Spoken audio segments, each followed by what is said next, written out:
За өглөөний мэнд итгэлээ эзний үгээр услах өнөөдрийн ишлэл бол Матай 6-гийн 33 дугаар ишлэл. За эндээс би дуудаад өгье. Гагцхүү эхлээд Бурхны хаанчл ба зөвхт байдлыг хайхтун.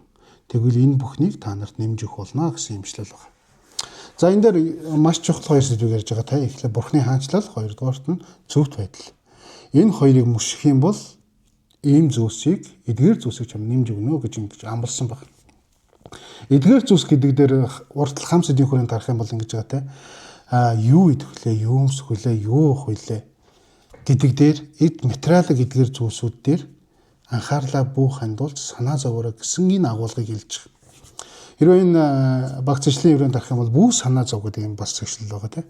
Тэгэхээр бид нар энэ дээр зарим үе жоохон буруу ойлгоод юм болов уу гэж бодоод байгаа. Тэр нь юу гэвэл бид нарт хэрвээ эзэн бурхан ингээл найдвартай дагчих юм бол тэгээ түүний хаанчлаг эрийн хай тэмүүлэх юм бол бидэд эд материалууд ингээд өөрсдөө ороод ирэх юм шиг те.